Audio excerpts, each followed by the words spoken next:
Bom dia. A voz está saindo ou está? Ontem nós demos um início, geralmente quando tem um esboço na sua frente, você consegue ver se nós estamos progredindo ou não, né? Quantos itens que nós fizemos. Não sei se vocês fizeram avaliação, quantos itens nós fizemos ontem. Nós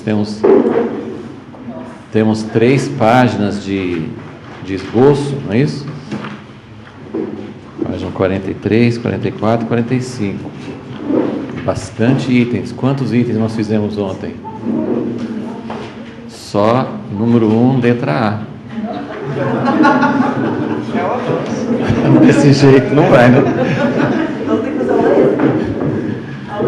Vamos acelerar um pouquinho.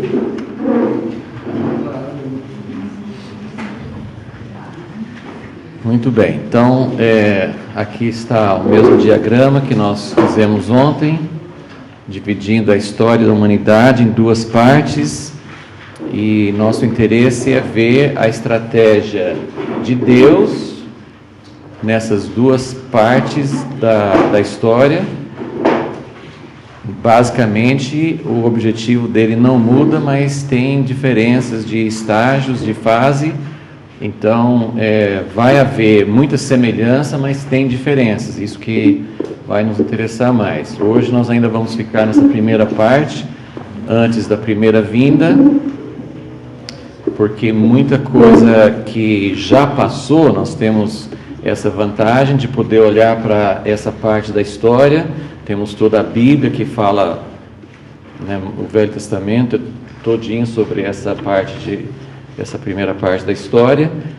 Então, uma das grandes importâncias do Velho Testamento não é só mostrar a história, aquilo que aconteceu, mas existem muitos paralelos com o que vai acontecer agora.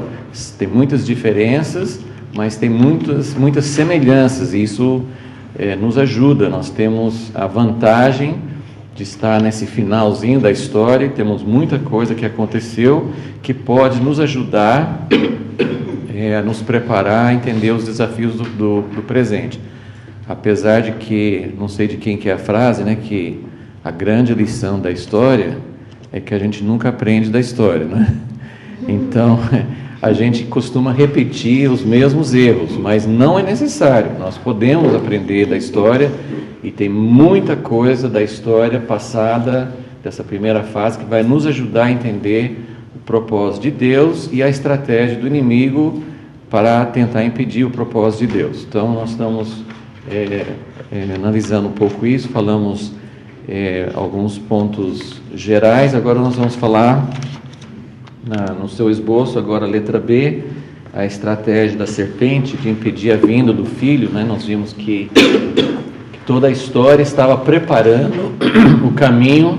Deus gastou 4.000 anos, não entendemos todas as razões por quê, mas Deus gastou 4.000 anos para chegar na mulher que ia ter o filho, esse descendente que ia realmente resolver a questão do pecado e trazer a humanidade de volta para o propósito de Deus.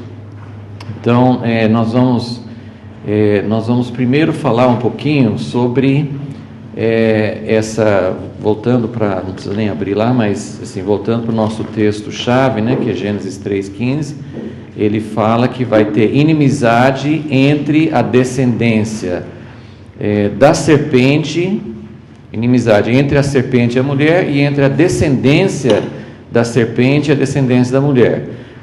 Por algum tempo eu ficava pensando, mas como que é esse negócio de descendência da serpente? Será que tem demônios que são filhos dos outros demônios? Como é que é essa descendência da serpente? Mas, na verdade, a descendência da serpente é na própria humanidade. Então, primeiro eu vou vamos ver alguns textos do Novo Testamento, para depois a gente voltar. Alguns, assim, não vou ler todos, mas alguns textos são bem fortes. A gente ajuntando, né, você vai lembrar tem algum texto no Novo Testamento que mostra que a serpente tem descendência?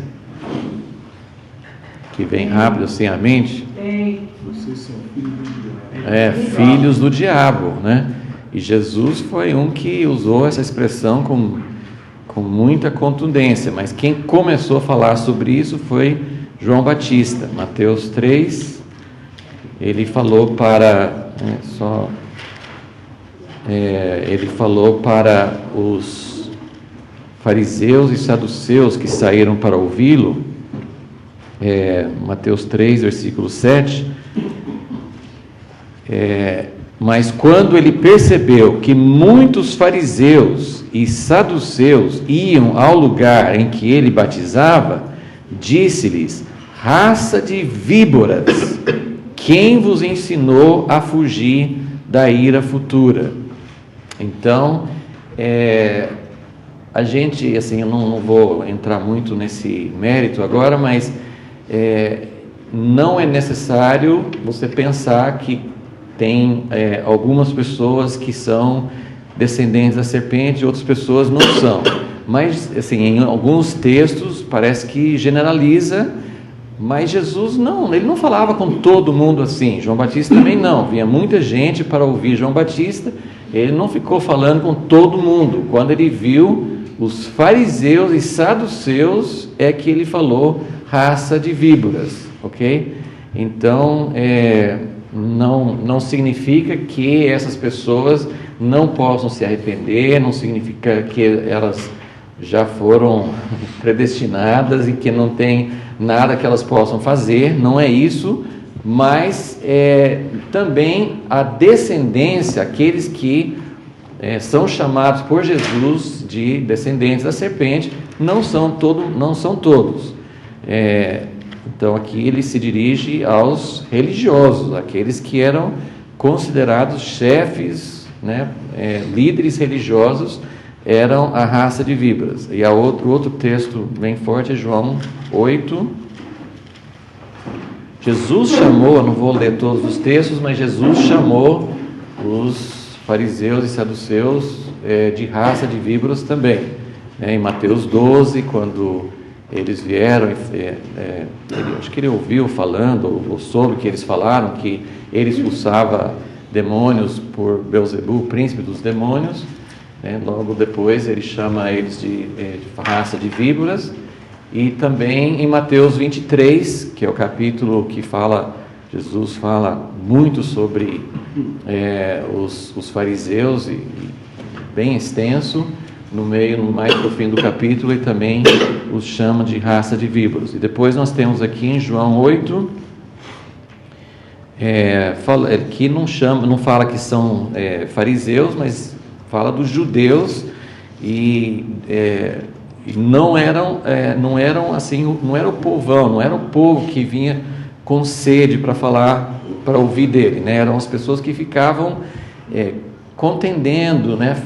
Combatendo Jesus, e tem todo um diálogo, né? E ele mais na frente, no final mais adiante no diálogo, no versículo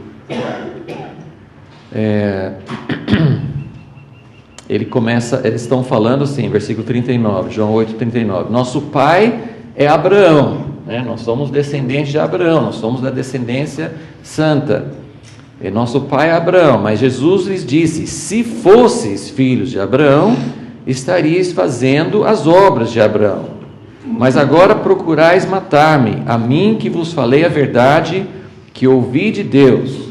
Mas Abraão não fez isso. Vós fazeis as obras de vosso pai. Ele não está dizendo quem é o pai ainda. Vós fazeis as obras de vosso pai. Não é Abraão, vocês estão fazendo obras de outro pai. Como assim? Eles reagiram: não somos filhos de prostituição, temos um pai que é Deus. Primeiro eles são filhos de Abraão, agora eles vão mais alto: nós somos filhos de Deus. Jesus respondeu: se Deus fosse o vosso pai, vós me amaríeis, pois saí de Deus e dele procedo. Não vim por mim mesmo, mas ele me enviou. Por que não compreendeis a minha mensagem? É porque não suportais ouvir a minha palavra. O vosso pai é o diabo. Esse é o nosso Jesus manso e meigo, que ama todos, terno, assim. Esse é o Jesus, né, falando rasgado. Vosso pai é o diabo, e quereis satisfazer-lhes os desejos. Ele foi homicida desde o princípio, e não se firmou na verdade, pois nele não há verdade. Quando ele mente, fala do que é próprio, pois é mentiroso e pai da mentira. Então, Satanás é pai da mentira, é pai também do homicídio.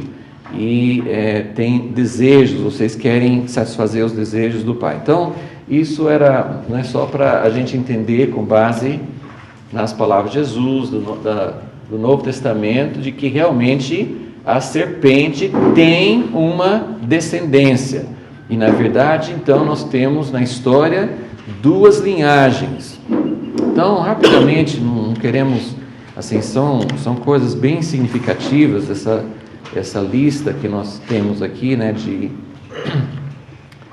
de tentativas da serpente de impedir a vinda do filho, são vários exemplos, né? Pode ter outros, né? Assim, a história, na verdade, vai sempre acontecer essa guerra entre as duas linhagens, entre o propósito de Deus e o propósito de Satanás.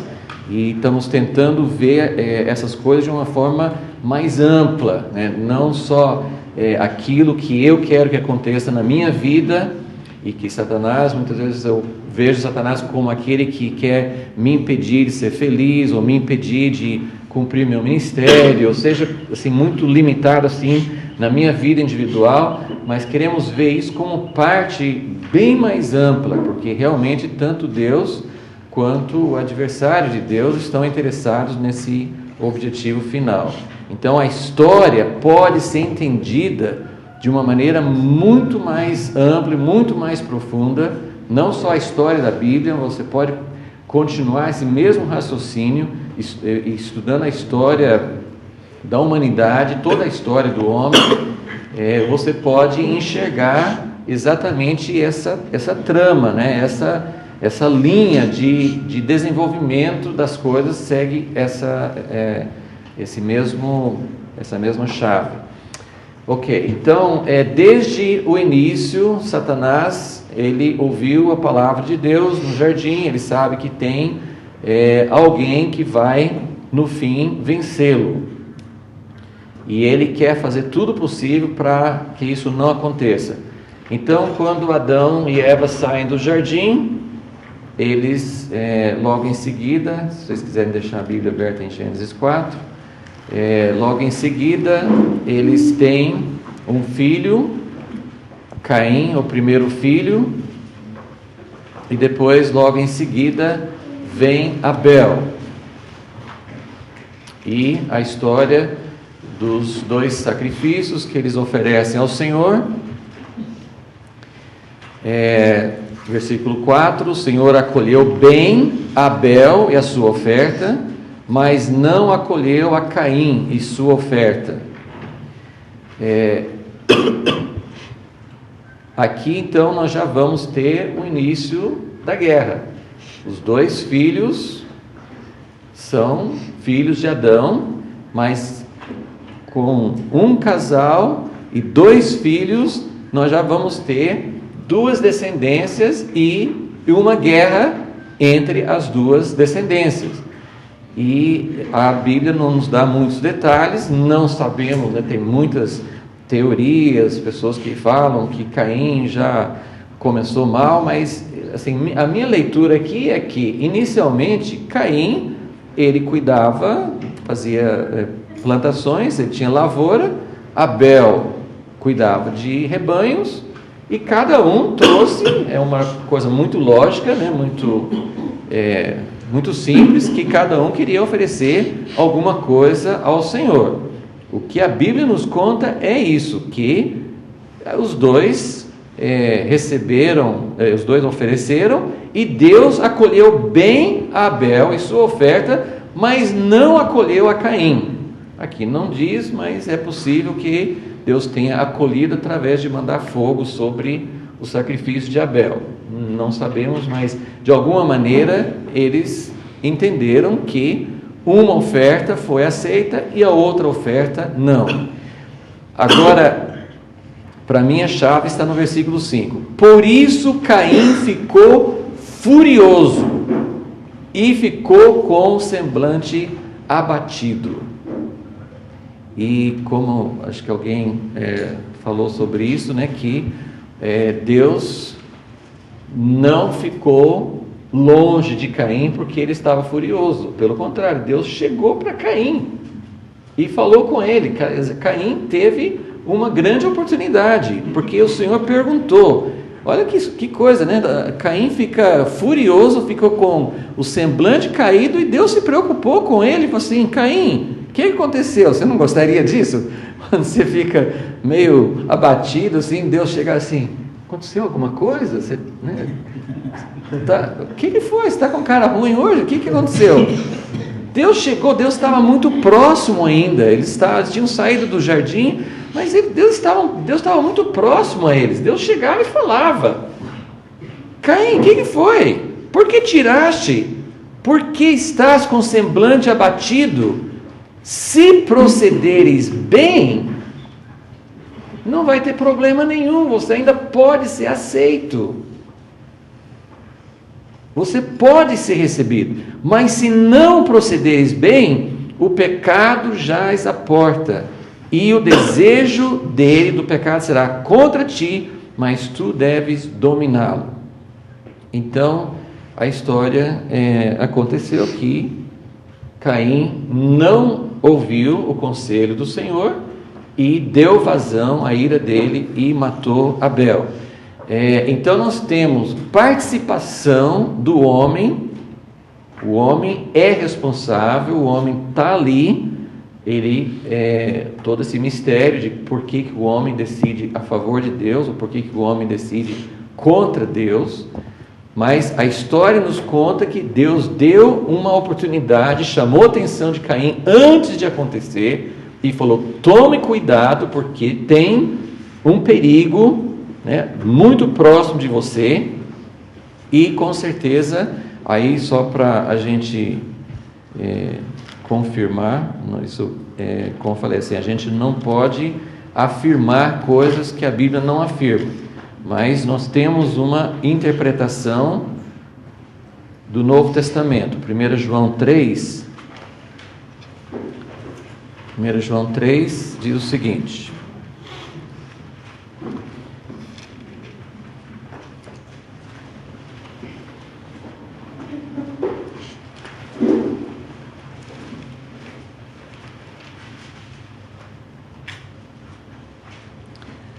versículo 4: todo que vive, essa tradução aqui fala habitualmente, todo que vive, todo que pratica o pecado, né? Aqui fala vive habitualmente, mas todo que pratica o pecado também vive em rebeldia contra a lei, pois o pecado é rebeldia contra a lei. Versículo 7: filhinhos, ninguém vos engane, quem pratica a justiça é justo, assim como ele é justo. Quem pratica o pecado é do diabo, pois o diabo peca desde o princípio. Por isto o Filho de Deus se manifestou para destruir as obras do diabo. Versículo 10: os filhos de Deus e os filhos do diabo manifestam-se assim: quem não pratica a justiça não é de Deus, nem quem não ama seu irmão. Porque a mensagem que ouvistes desde o princípio é esta: que nos amemos uns aos outros. Agora o versículo 12: não como Caim, que era do maligno, e matou seu irmão. E por que o matou? Porque suas obras eram más, e as de seu irmão eram justas. Bom, tem muitas questões profundas aqui que não temos tempo e nem entendimento, é muita coisa que eu não sei responder, mas não podemos ir além daquilo que está claro aqui, que é que todos nós podemos ser filhos do diabo, e um sinal muito claro aqui é: quem ama seu irmão é de Deus, quem não ama não é de Deus. Por isso, algo muito sério. Se Jesus chamou pessoas que eram do povo da nação de Israel, pessoas que eram conhecedoras da palavra, líderes religiosos, se chamou de raça de víboras. Então, essas divisões que existem na igreja, esses sentimentos de divisão, de facções, de competição, de coisas que existem dentro da igreja, dentro das nossas famílias, dentro do nosso convívio, isso, ele diz, isso é claramente algo que não procede de Deus, e nós podemos desenvolver algo que pode nos levar a ser como Caim, né? Eu não creio que Caim era do maligno desde quando nasceu, né? Ele era do maligno porque ele permitiu que esse sentimento entrasse, e aí que as suas obras foram más, né? Porque e aí mostra assim que a primeira vez que fala que um é justo e o outro não é justo, na verdade não era por causa de alguma coisa, de obra assim pessoal, mas foi por causa do sacrifício que ofereceram. Então tudo isso aí tem muito significado para nós. Então nós temos desde o início esse início das duas linhagens, ok? Voltando para o livro de Gênesis, nós temos aí a descendência então a descendência da mulher, Abel seria a nossa primeira linhagem. De alguma maneira Satanás estava presente, instigando. A ideia que a gente tem é que Satanás não sabe exatamente onde está, por onde vem o filho da mulher que vai vencê-lo. Então ele está tentando atirar, tentando descobrir onde está a linhagem certa e lutar contra ela, né? Então Abel, depois que Abel morre, Deus dá um outro filho, e tem, né, nos primeiros capítulos de Gênesis você tem as duas linhagens, a linhagem de Sete, que vai ter a sequência de onde vem a linhagem que vem de Noé, e tem a descendência de Caim, que começa a primeira cidade, e todos os descendentes de Caim. Depois tem um outro descendente dele também que comete homicídio, e assim vai. Agora capítulo 6.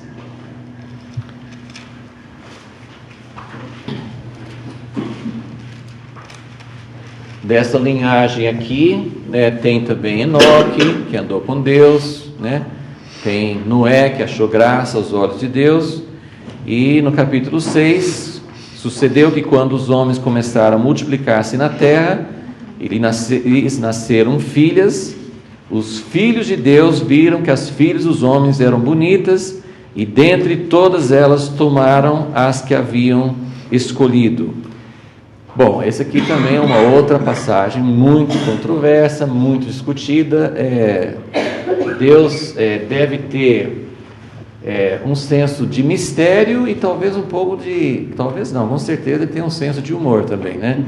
Porque assim, né, ele lança umas coisas assim muito, assim, pouquíssimas informações sobre um acontecimento enorme. Essa passagem é toda misturada. Depois, versículo 4, tinha os nefilins, e também depois daquilo, é muito assim, a sequência é muito confusa, e é feita assim mesmo para, Deus falou assim, vou colocar isso aqui, e vamos ver quantas discussões, quantas ideias, quanto tempo que as pessoas vão perder, né? Ele, assim, olha, realmente o negócio virou uma bola de neve, né? Mas, mais uma vez, tentando ficar com a informação que a gente tem, né? Os filhos de Deus, comparando com várias outras vezes que essa expressão é usada, realmente seriam anjos, né? Não, porque Não temos outra, existe aquela ideia assim, não, os filhos de Deus era a linhagem de Sete, né? E as outras eram, mas assim, não, pelo menos para mim não faz sentido e não tem muita confirmação em outras partes, onde que fala filhos de Deus, principalmente no livro de Jó, que também é um livro bem antigo, né? Mais ou menos dessa época, usa várias vezes os filhos de Deus como anjos, né? E Satanás também fazia parte desse grupo, então os demônios também faziam parte. Então, Judas, né, também fala sobre os anjos que deixaram seu estado original. Então, nós temos realmente uma descrição aqui de uma interferência. Satanás quer invadir a raça humana, então ele provoca essa mistura, esse cruzamento entre demônios e homens, né? Mas não é responsabilidade só dos demônios, né? E que também fala assim, versículo 3, o meu espírito não permanecerá ou não lutará para sempre com o homem, pois ele é carne. E aqui chega ao ponto que na verdade é o que Satanás quer. Aqui Satanás ainda está sem pista nenhuma. Então aqui nós temos uma luta de Satanás até para acabar com a humanidade, porque o resultado dessa luta, dessa fase da batalha é fazer com que Deus sinta enojado. Ele contamina a humanidade a tal ponto, né? E essa descrição aqui, o que mais me comove sempre nessa passagem de Gênesis 6, não é ficar pensando, especulando sobre como será que isso aconteceu. Nunca se ouve falar de anjos ou demônios tendo relações com os homens. Como é que pode ser isso? A gente não entende muito sobre isso, não sabe como que isso veio acontecer. As filhos dos homens seduziram, tiveram responsabilidade. A mente pode viajar longe nisso, mas o importante em toda essa passagem é que isso aqui foi um ataque frontal de Satanás, invadindo a raça humana e contaminando a raça humana a tal ponto que a parte que comove mesmo versículo 5, e o Senhor viu que a maldade do homem na terra era grande, que toda a imaginação dos pensamentos de seu coração era continuamente má. Então o Senhor arrependeu-se de haver feito o homem na terra, e isso lhe pesou, isso angustiou. Essa palavra pesar, não sei qual que a sua tradução fala, mas é uma palavra assim que diz assim, isso não é uma coisa assim que Deus fala assim, chega disso, eu não vou tentar mais e vou acabar com isso. Isso foi algo que comoveu o coração dele. Nós precisamos entender que quando fala que Deus se arrependeu de ter feito o homem, assim como lá na frente Deus até fala com Moisés que ele quer destruir a nação de Israel, chega nesse ponto lá também, que Deus quer destruir, e Moisés fala com Deus, o Senhor não quer destruir. Então o que acontece dentro de Deus, se isso acontece dentro da gente, que nós somos tão limitados, imagina Deus que é tão grande, ele tem muita ira, mas ele tem muito amor, ele tem muito foco, e ele não vai desistir. Isso não significa que Deus é cheio de caprichos, uma hora quer destruir o homem, outra hora ele muda de ideia. Isso significa que tem algo que chegou a esse ponto, como eu falei ontem. Deus não está assistindo um filme, Deus não está simplesmente pensando, não, eu sabia que isso ia acontecer, eu já imaginava, eu sabia que isso ia acontecer. Deus tem essa presciência, Ele sabe das coisas, mas Ele está muito envolvido no acontecimento, e de tal forma que Ele chora. E eu sempre lembro, eu até preciso até achar essa música, porque uma das pessoas que conseguiu traduzir esse drama desse momento aqui foi aquele cantor Dom Francisco, não sei se alguns conhecem, assim, bem antigo, sim, mas ele conta muitas histórias da Bíblia, assim, em música. E eu lembro uma vez, assim, ouvindo sozinho no carro, assim, chorando junto com ele, porque ele descreve, na música, ele descreve esse sentimento de Deus. Porque Deus, Ele não quer acabar com a humanidade, Ele tem um propósito, Ele sabe onde Ele quer chegar, Ele não está mudando de ideia, Ele não está desistindo do homem, mas a situação chegou a tal ponto, e como eu falei ontem, Satanás está travando uma batalha com Deus, e parece que Deus está perdendo. Parece que Deus está perdendo. É um momento muito crítico. Isso, né, como Jesus fala, isso representa muito os últimos dias, mas isso chegou a um ponto que Deus estava assim, meu Deus, isso, Deus falou, meu Deus, né? Isso não pode estar acontecendo.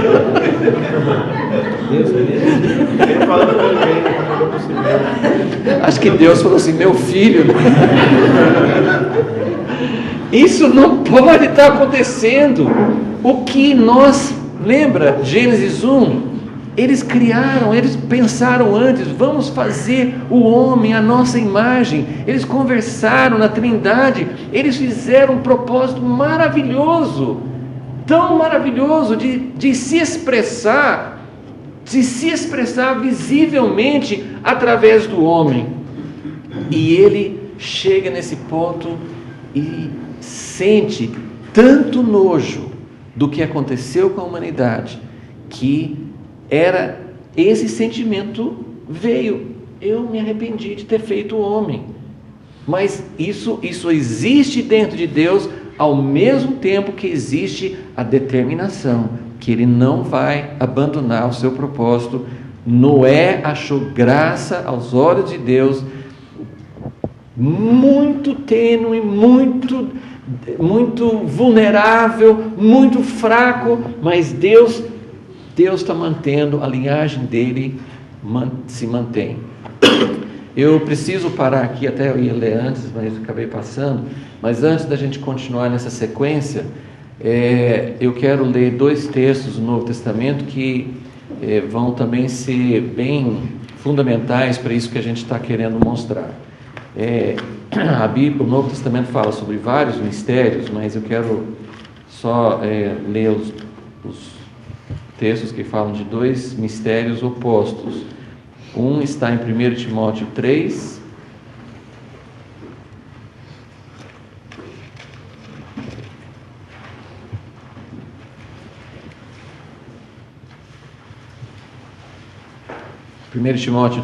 versículo 16, diz o seguinte: sem dúvida, grande é o mistério da piedade.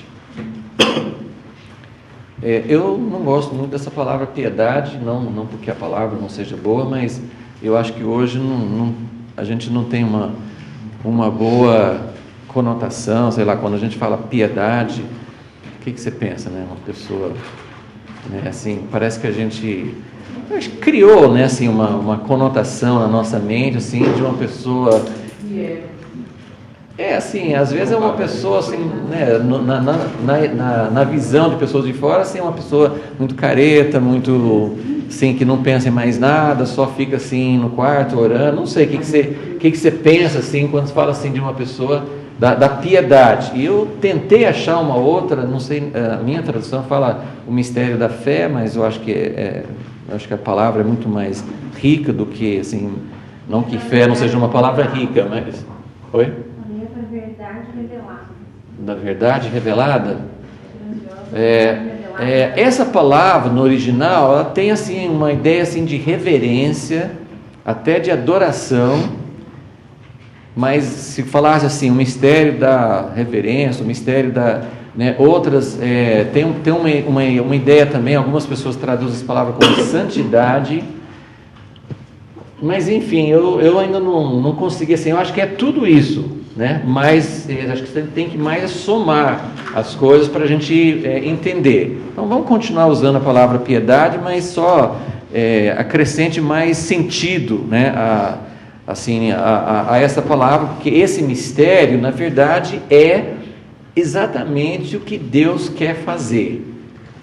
E a primeira frase, né? Grande é o mistério da fé, ou da piedade, ou da santidade, aquele que se manifestou em carne. E é assim que começa. E aí ele vai falar: foi justificado no Espírito, visto pelos anjos, pregado entre os gentios, crido no mundo e recebido acima na glória.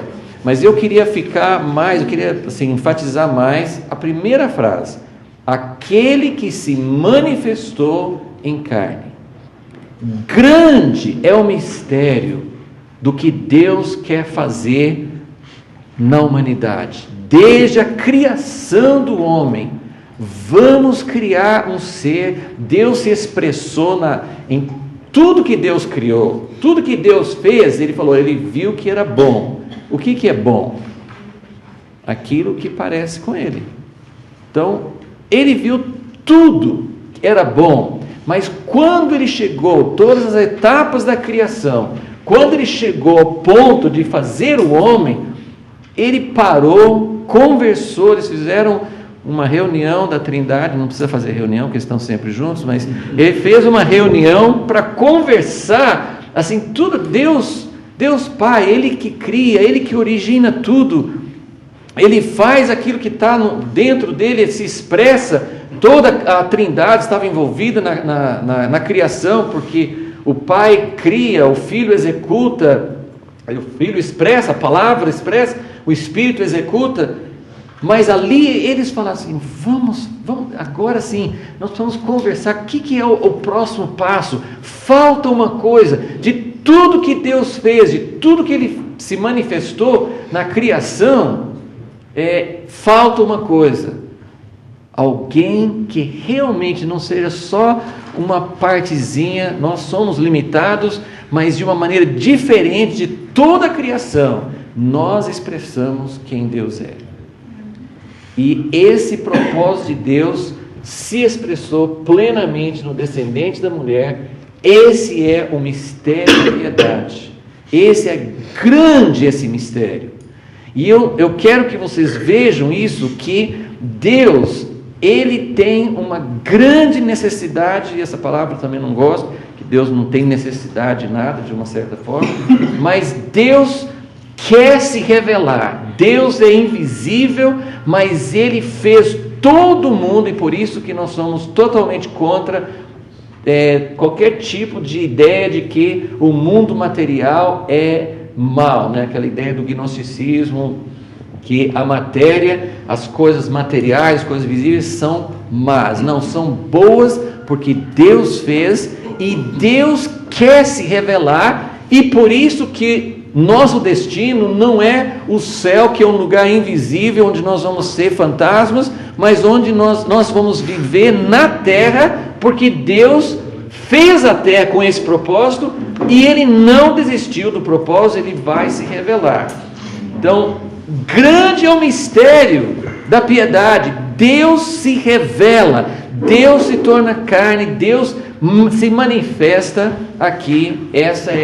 Esse é o propósito de Deus. E Deus começou com Adão e Eva, eles caíram, mas Deus continua caminhando para esse propósito, e nós chegamos aqui. Depois nós vamos ver como que esse propósito vai se revelar mais na frente. Esse mistério foi plenamente revelado em Jesus, Jesus encarnando, Jesus se tornando visível. João capítulo 1 é maravilhoso, né? O verbo existia na eternidade, mas esse verbo se tornou carne e viveu entre nós, se manifestou. O Deus invisível se tornou visível, ok? Isso é muito, muito importante. O propósito de Deus está envolvido nisso.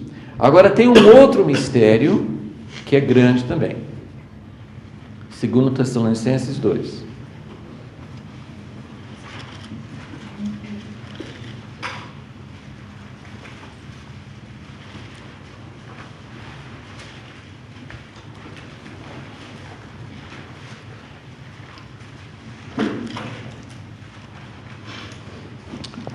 2 Tessalonicenses 2, versículo 1, irmãos, acerca da vinda de nosso Senhor Jesus Cristo e da nossa reunião.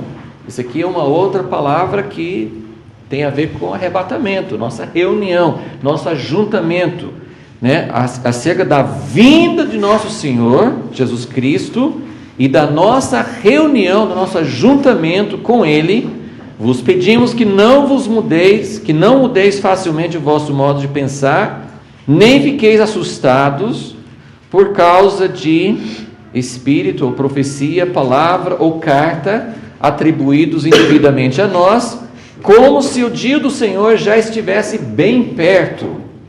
Ninguém vos engane de modo algum, pois isso não acontecerá sem que primeiro venha a apostasia e seja o quê? Revelado. Então, Deus se revela na carne, Deus se manifesta na carne, esse é o mistério da piedade, e nós temos uma outra revelação, um outro mistério. Seja revelado o homem do pecado, o filho da perdição. Então você percebe que tudo que Satanás não só quer impedir a vinda do filho da mulher, mas ele tem uma falsificação, ele tem uma outra, ele não só está combatendo, mas ele está competindo para produzir uma coisa falsa contrária. Então, assim como tem o descendente da mulher, nós temos uma descendência e um descendente específico também, que é o homem do pecado, o filho da perdição, que se opõe, ele se opõe a Deus, ele se opõe e se levanta contra tudo que se chama Deus, ou é objeto de adoração, a ponto de se assentar no santuário de Deus, apresentando-se como Deus. Não vos lembrais de que eu vos dizia essas coisas quando estava convosco? E agora sabeis o que eu detenho. Eles sabiam, a gente não sabe. Agora sabeis, era bom que eles não soubessem, que daí ele ia falar, né? Mas ele falou assim, você já sabe, então eu não preciso falar, né? Puxa, não deviam saber, né? Fica chato, né? Quando a gente lê assim, você já sabe dessas coisas, não preciso falar, né? Mas a gente não sabe. Já sabeis o que o detém, para que seja revelado no tempo certo, pois o mistério da impiedade já está atuando, e falta apenas ser tirado do caminho aquele que agora o detém, e então esse ímpio será revelado. Então nós vamos voltar a esses textos depois, mas eu queria chamar a atenção para vocês enxergarem nessas duas linhagens o que Deus está procurando fazer. Deus está trabalhando minuciosamente, lentamente, né, para nós pelo menos, muito lentamente, para produzir esse mistério da piedade. Satanás, ele faz as coisas mais rapidamente, ele revela muito mais rápido. Então, voltando para Gênesis 6, nós temos aqui Satanás procurando ganhar a corrida. Antes de Deus produzir o mistério da piedade, o mistério de Deus em carne, Satanás já tinha feito, ele tinha feito esse cruzamento, ele tinha invadido a raça humana e tinha produzido algo, né, colocado a semente dele dentro da humanidade, e isso produziu gigantes, né? Nós temos gigantes antes do dilúvio e nós temos gigantes depois do dilúvio, gigantes na terra de Canaã. Então, possível que tenha acontecido mais vezes, né? Eu não vou tomar tempo aqui, mas logo no capítulo 10 de Gênesis já fala a respeito de Nimrod, que começou a construir Babilônia.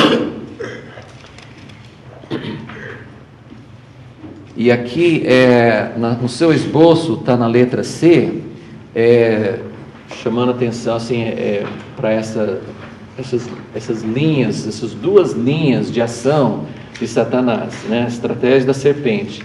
Deus quer produzir o mistério da encarnação, o mistério de colocar a natureza dele dentro da humanidade, revelar-se visivelmente ao mundo, e esta implantação da natureza dentro dele que produz o reino dele. Satanás está levantando um reino paralelo. A capital do reino de Deus, como é que chama? Jerusalém. A capital do reino paralelo se chama Babilônia. Jerusalém, ninguém nem tinha falado ainda, nem tinha aparecido nenhuma menção, mas já, por isso que eu falo assim, Satanás, ele é mais rápido, ele faz as coisas muito mais rapidamente, e ele já tinha começado o reino paralelo, né? Caim começou fazendo uma cidade, e depois do dilúvio já tem esse reino paralelo, começando com Nimrod, depois no capítulo 11 tem a Torre de Babel. Então Satanás está levantando um reino paralelo, e aí tem vários reinos que expressam, que manifestam o reino de Satanás, né? Egito, Babilônia, etc., né? Então esse reino paralelo vai perseguir o reino de Deus. É uma perseguição que vem de fora. Mas essa é uma das estratégias. Uma das estratégias. Construção de um reino paralelo, contrário.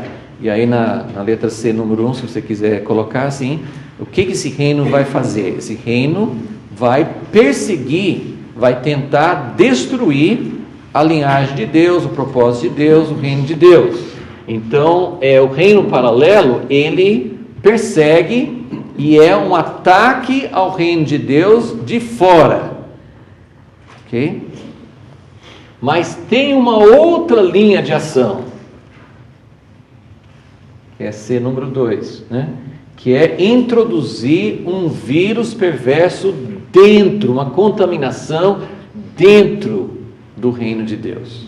Então ele ataca de fora, mas ele ataca de dentro. Ok? Então essas coisas são importantes para a gente entender à medida que a gente prossegue aqui. Então,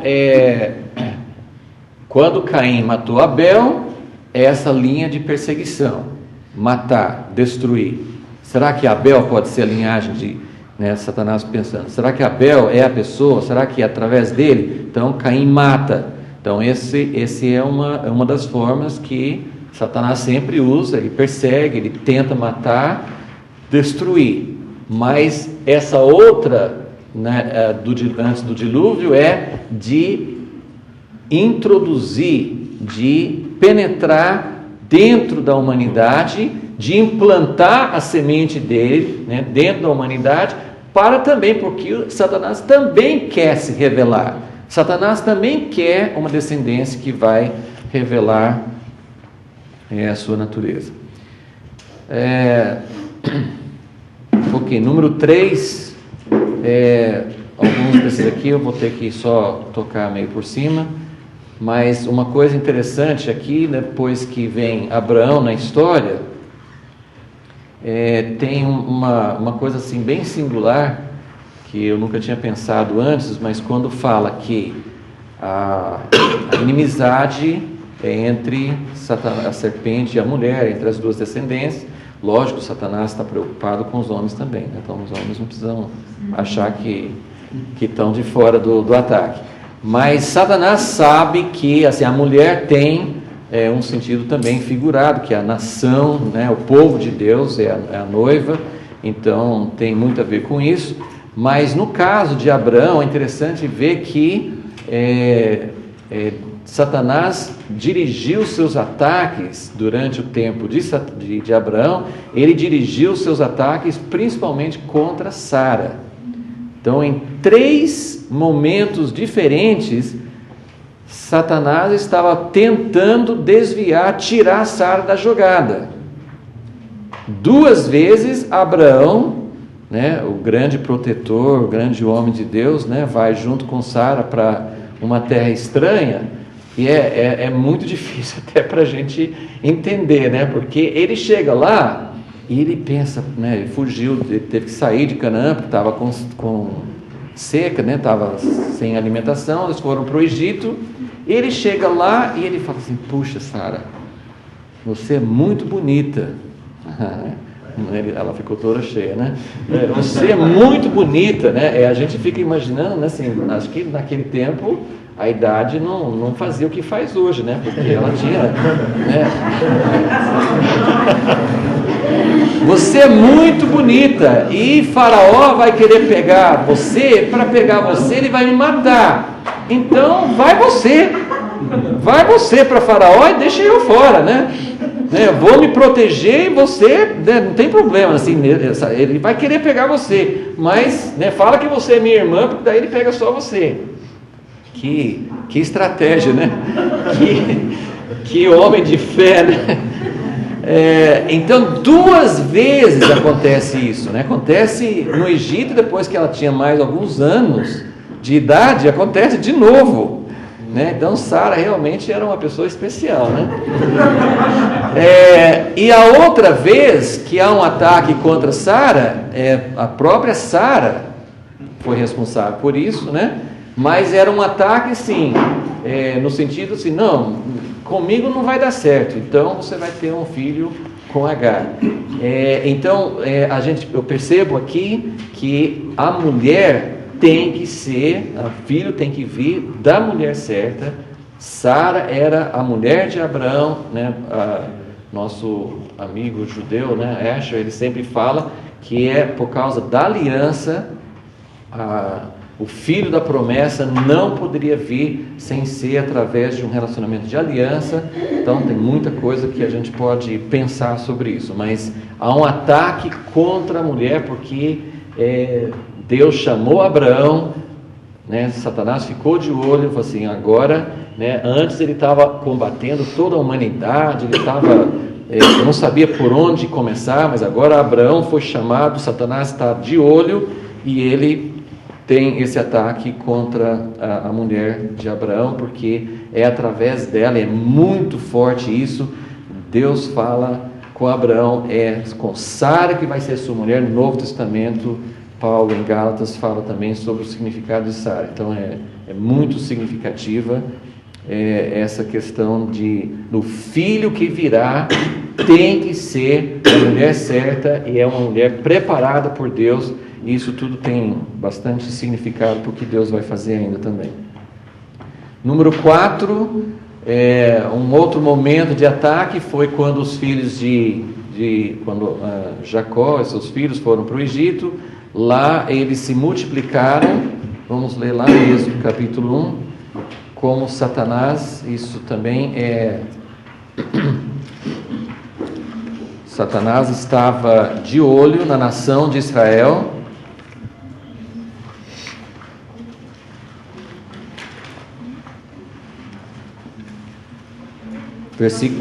Êxodo 1, versículo 7: e os israelitas se reproduziram, aumentaram muito, multiplicaram-se, tornaram-se muito fortes e encheram aquela terra. Então o novo rei, que não havia conhecido José, levantou-se sobre o Egito e disse ao seu povo: o povo de Israel é mais numeroso e mais forte do que nós. Vamos agir com astúcia. O que a serpente é? Vamos agir com astúcia, para que não se multiplique. Aconteça que em caso de guerra, una-se aos nossos inimigos, lute contra nós e vá embora dessa terra. Então, eles colocaram opressão. Isso aqui é perseguição e é uma tentativa de destruir os homens, porque é um filho. Satanás não sabe de onde que vem o filho, mas ele quer já matar os filhos. Todos os meninos deveriam ser mortos ali, né? Então mais um exemplo de um ataque. Ok, número 5, tem que passar meio rápido por essas coisas, mas são são exemplos, são sequências de como Satanás está tentando impedir a vinda do Filho da promessa. Aqui também eu não vou ter tempo para entrar nessa história, número 5, linhagem de Davi, mas na verdade foi quando estávamos estudando essa sequência histórica, lá nesse grupo que eu tenho em Americana, que me chamou a atenção para toda essa ideia assim, da estratégia de Satanás.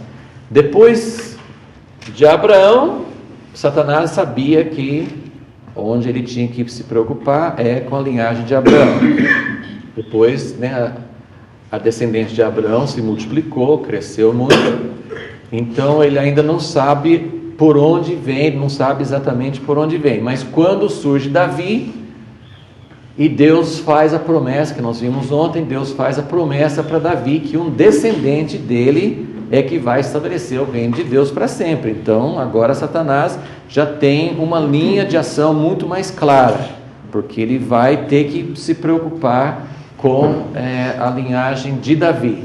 E houve um período na história que é muito interessante, mas eu vou tentar assim, eu espero que vocês lembrem, né, porque realmente eu não tenho tempo aqui para falar sobre essa parte, mas no reino dividido, Davi e Salomão, depois houve a divisão do reino, as 10 tribos da nação de Israel, não teve nenhum rei que realmente seguiu a Deus. Começou com Jeroboão e depois todos os descendentes, todos os reis, né, que não eram descendentes dele, mas todos os reis de Israel que vieram depois, sem exceção, todos os reis andaram nos caminhos de Jeroboão. E é muito importante a gente entender qual era o pecado de Jeroboão, porque foi algo tão sério, tão importante, que até alguns reis, teve uns 2 reis de Israel que, principalmente Jeú, né, que foi enviado por Deus para exercer juízo contra a casa de Acabe, ele foi um homem que parecia que iria ser um rei fiel a Deus. Ele falava de Deus, ele sabia que tinha sido enviado por Deus, mas ele não conseguiu escapar do pecado de Jeroboão. Então isso fala muito para nós, é algo que invadiu a igreja e que nós temos muita dificuldade, e toda a questão de idolatria, então essa questão de contaminação. Mas a história que mais impressiona, né, da contaminação, dessa segunda estratégia, contaminação do povo de Deus, é a história que envolve Acabe e Jezabel. Acabe, ele foi, o pai dele foi o primeiro, né, dessa dinastia, Onri. O Onri escolheu uma esposa para seu filho Acabe. Quem que ele escolheu? Quem foi a esposa de Acabe? Jezabel. Quem era Jezabel? Jezabel era filha de um sacerdote, não era do povo de Deus, né? Era da onde é Líbano hoje, né? Mas é dos Sidônios. O pai dela era rei e era sacerdote de Baal.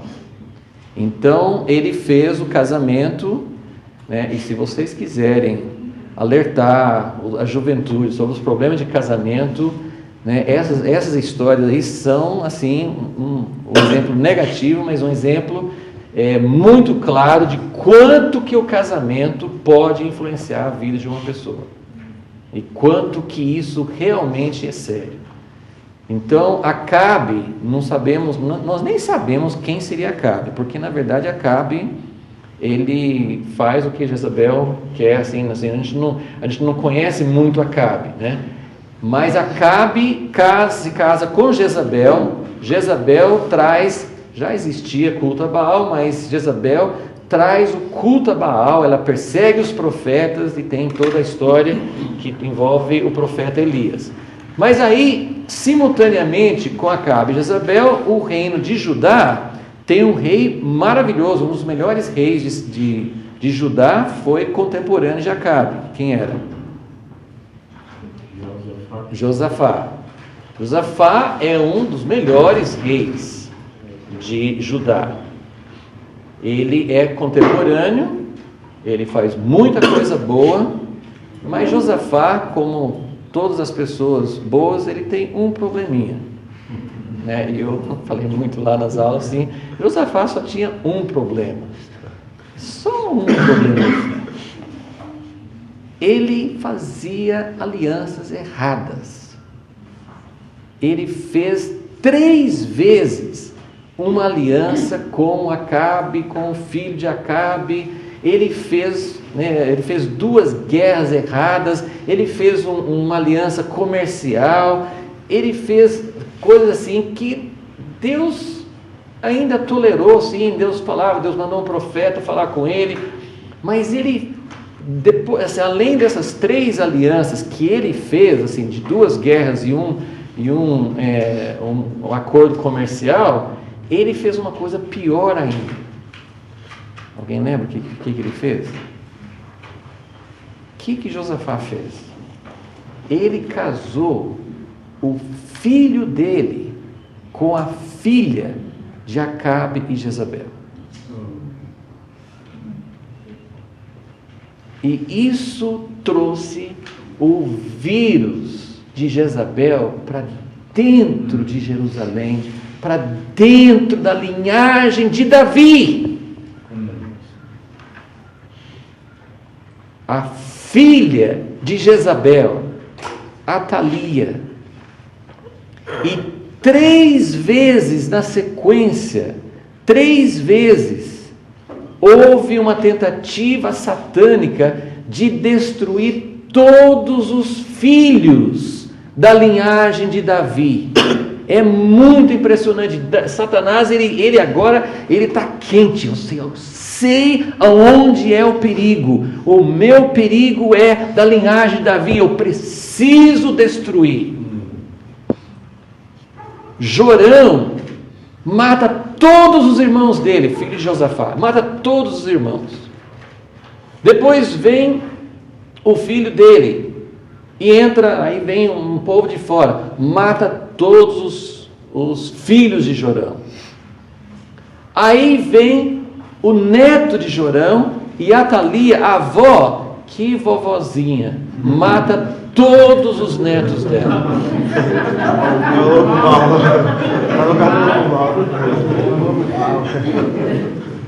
Então, nós temos aqui a estratégia de Satanás tentando matar a linhagem de Davi. Isso é muito sério e é algo que aconteceu pelo casamento. Então, é muito, muito sério isso. Com quem você se casa, com quem seus filhos se casam, é muito, muito sério.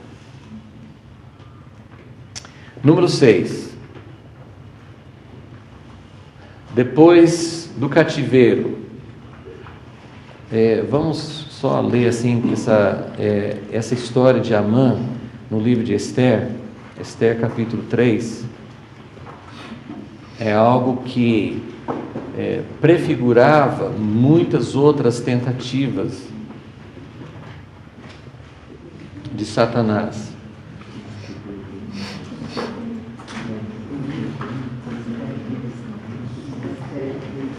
Esther 3. Vocês também devem lembrar da história. Nós temos Esther, que foi escolhida como rainha. Tem Mordecai, o Mardoqueu, de acordo com a versão. Mordecai, que era o tio de Esther. Não, primo, né? Primo de Esther. E tem Amã, que é descendente, parece, né, pelo nome aqui, parece que é descendente dos Amalequitas, Agag, e que tinha sido promovido pelo rei, e todo mundo se abaixava, todo mundo prestava homenagem a Amã. E aí no capítulo 3 diz o seguinte, versículo 5: quando Amã viu que Mardoqueu não se inclinava, nem se prostrava diante dele, ficou muito irado. E aqui tem uma coisa esse aqui é uma chave de muita coisa que aconteceu na história, inclusive assim depois do tempo de Jesus. Amã viu que Mardoqueu não se inclinava, nem se prostrava diante dele. Ele ficou irado. Mas depois a ira dele passou para um outro estágio. Por quê? Versículo 6. Mas quando soube a que povo pertencia, achou pouco tirar a vida somente dele. Por esse motivo, Amã procurou uma forma de exterminar todos os judeus, povo de Mardoqueu, que estavam em todo o reino de Xerxes. Esse aqui assim, nós já tínhamos visto o faraó do Egito querendo matar todos os meninos, mas na verdade ele queria só enfraquecer e manter o povo como escravo. Agora esse aqui é uma tentativa de exterminar a raça, o povo de Israel. E gente, isso aqui é uma das coisas mais impressionantes. Se você tem muitas fontes, né, de vários livros que você pode ler, Maristela e eu também estamos, ela já terminou, né, ela corre mais do que eu, né, mas eu estou lendo livros, nós estamos lendo um livro sobre Jerusalém, uma biografia de Jerusalém. Gente, é impressionante, é uma coisa que a gente sabe assim, às vezes meio em geral, mas não é uma vez ou duas. Eu tinha uma noção, mais ou menos assim, né, que os judeus foram espalhados no ano 70, depois houve uma segunda dispersão em 132, e depois, no século 20, os judeus voltaram para a terra de Israel, né? Mas não foi assim não. Jerusalém praticamente nunca ficou sem judeus. Os judeus estão sempre voltando para Jerusalém. Durante toda a história, não é 2 ou 3 ocasiões, são dezenas. Os judeus voltam, às vezes tem uma certa liberdade, assim, quem está dominando lá, às vezes dá um pouco de liberdade, aí os judeus voltam para lá, aí surge outro, mata, tortura, prejudica, faz de todo jeito, tem a história das cruzadas. É uma coisa impressionante essa tentativa. Às vezes a gente fica assim, não, os judeus, tem uma linha de pensamento que os cristãos têm, inclusive desde muito tempo, isso vem desde os primeiros séculos da história da igreja, que a igreja começou a perseguir os judeus e começou a falar assim que os judeus mereciam todo tipo de sofrimento porque eles mataram Jesus. E tem até assim, foi profetizado, né? Assim, eles mataram Jesus e eles colheram muito sofrimento. Mas imagina a igreja sendo um instrumento dessa perseguição. E a gente precisa olhar por outro ângulo, porque Deus tem um propósito ainda com os judeus. Tem algo que vai acontecer aqui que precisa dos judeus para Deus completar o seu propósito. E tem uma tentativa satânica que vem ao longo dos séculos e que existe hoje. Existe uma ira contra os judeus, existe essa ira. Ele vê Mardoqueu e fica com raiva porque ele não abaixa a cabeça, não adora, não presta homenagem como os outros. Mas quando ele descobre que são os judeus, essa ira contra os judeus é algo que é satânico e que permeia toda a história e existe hoje. Vai estudar, as Nações Unidas nunca condenaram nenhuma outra nação tantas vezes quanto condenaram Israel. Não tem explicação. Como que a imprensa neutra, a imprensa que olha tudo objetivamente, que não quer ver só um lado, como que a imprensa só fala contra judeus? Como que não percebem toda essa estratégia dos árabes de acabar com Israel? Por que os judeus não convivem bem lá em Israel com os árabes? Por que eles não vivem bem? né? Então é algo muito sério aqui. É a estratégia de Satanás. E número 7, quando o rei Herodes ficou sabendo que estava nascendo um rei dos judeus em Belém, ele mata todas as crianças em Belém. Então, são esses exemplos que eu queria mostrar para vocês da estratégia de Satanás. Nós estamos vendo aqui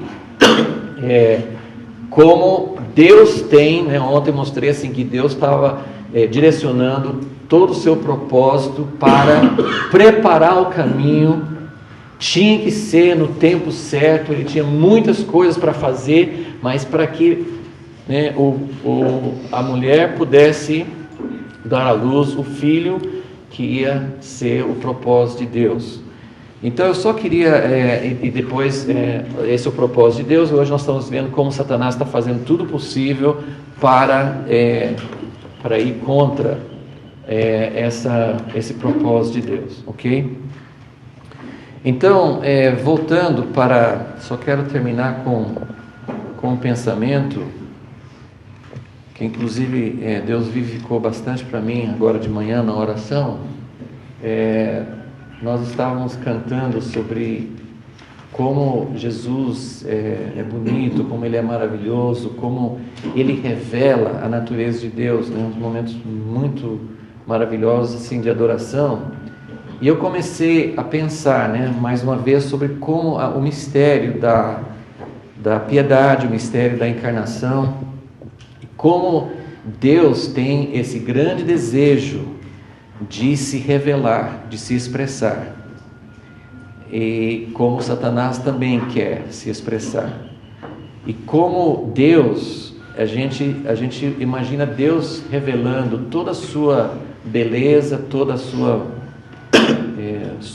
grandiosidade.